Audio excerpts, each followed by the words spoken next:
Selamat datang di Dio Official Auto, dan di sebelah kita sudah hadir Aion ES sedan terbaru dan listrik dari GAC Aion. Seperti apa impresinya? Ayo kita simak bareng-bareng.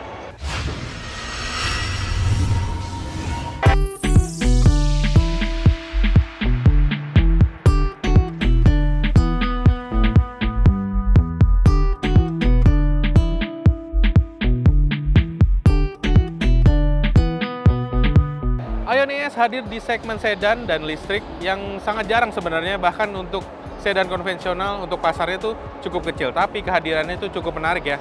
Untuk soal desain, dia memperlihatkan bentuk dari sedan modern dan juga futuristik di area depan dengan sudut-sudut tajam, dan juga headlampnya sudah LED dan juga dilengkapi dengan DRL yang juga LED.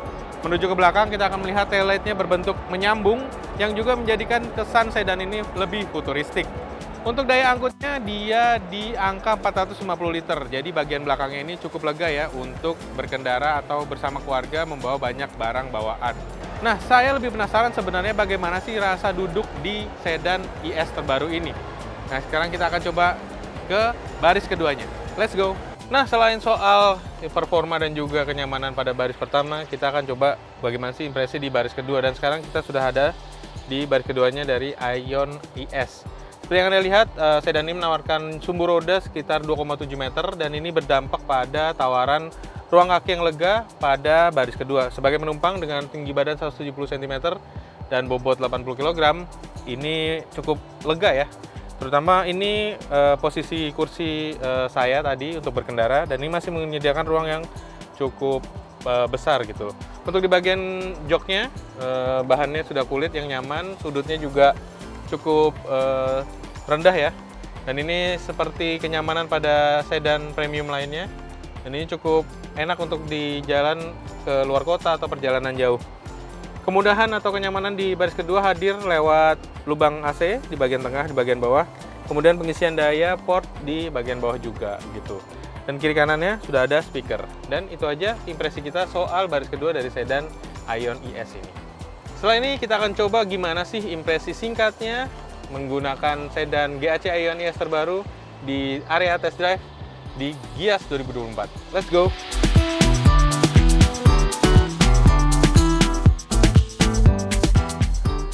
Nah, sekarang kita ada di dalam sedan elektrik EV dari GAC Aion, yaitu ES terbaru, dan sekarang kita akan coba di area terbatas di tempat test drive Gias 2024. Gimana sih rasanya dari sedan terbaru ini, dan apa aja sih fitur yang bisa kita kulik untuk perdana pada kesempatan singkat ini. Ayo kita coba.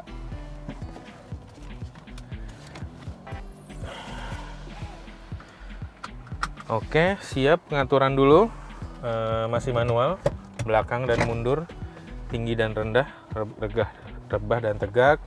Serta di sini pengaturan kemudinya masih tilt ya, belum teleskopik. Sekarang kita akan coba langsung menuju ke area test drive.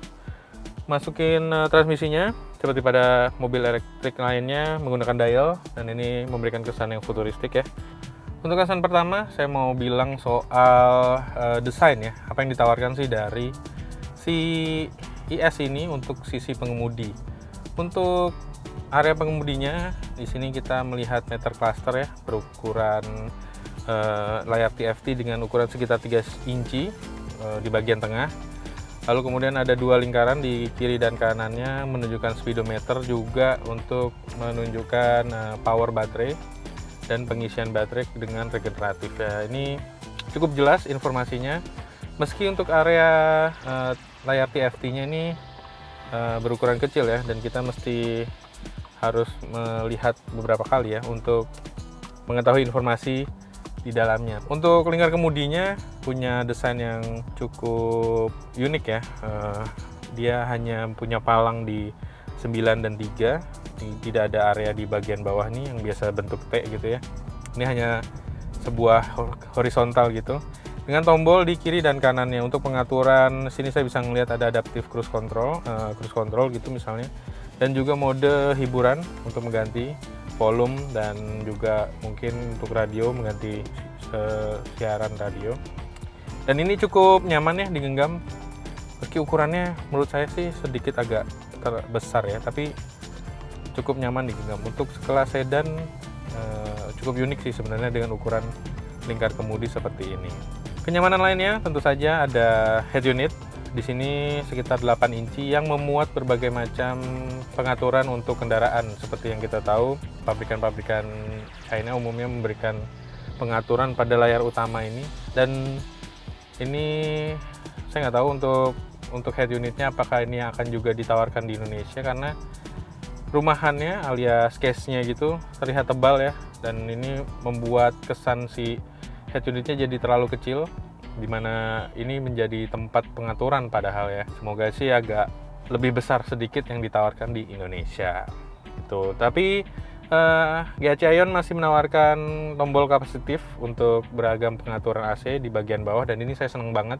Selain itu kesannya dashboardnya cukup futuristik sederhana juga, tidak mengesankan murahan ya, karena ini cukup bagus dari bentuknya seperti sedan premium pada umumnya. Nah, sebagai kendaraan sedan,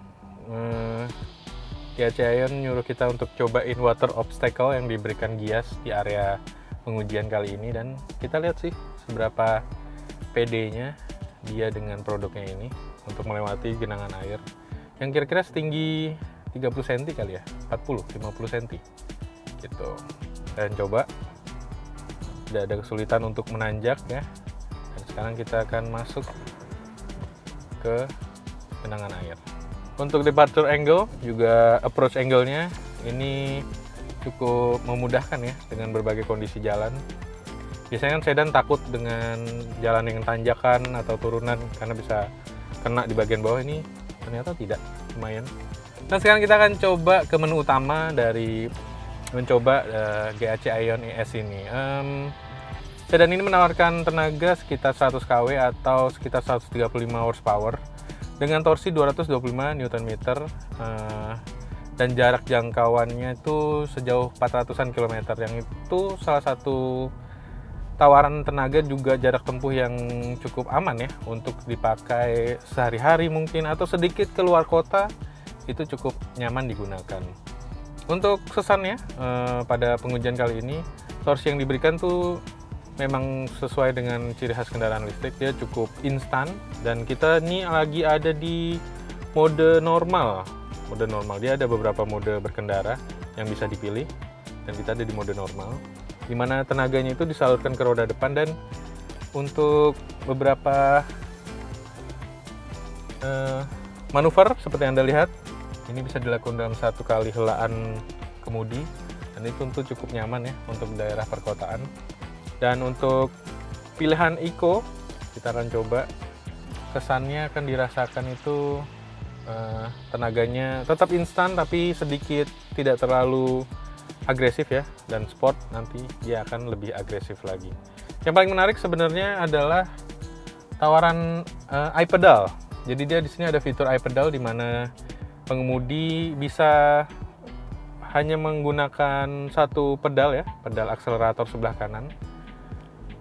Dan kemudian ketika dilepaskan dia akan melakukan pengereman, dan ini cukup memudahkan ya dalam pengendaraan perkotaan, dimana iPedal ini juga jadi keunggulan juga ya di beberapa tawaran kendaraan listrik lainnya. Dan ini memerlukan sedikit waktu untuk beradaptasi. Lihat, ini saya melepas pedal, dan ini bisa diatur ya seberapa kuat dia melakukan pengereman regeneratif itu gitu. Dan itu pengaturan iPedalnya dilakukan di head unit. Oke, jadi kalau misalnya iPedal diaktifkan, tenaganya yang disalurkan juga lebih ditahan ya, karena begitu saya kemudian kembalikan lagi ke mode normal, dia tenaganya lebih terasa diisi gitu. Buat yang penasaran soal kekedapan kabin, sedan ES ini saya akui cukup memberikan kekedapan yang membuat nyaman ya selama berkendara. Tidak ada kebisingan di dalam satu sisi, di sebelah kiri kanan. Suara yang terdengar memang hanya, bahkan untuk area ban juga cukup senyap ya. Jadi ini memberikan kenyamanan lebih untuk pengguna sedan ES nantinya. Perhatian sebenarnya pada feeling berkendara. Kalau saya bisa ngerasa nih, kemudinya sangat ringan ya. Walaupun ini dalam kondisi pengendaraan yang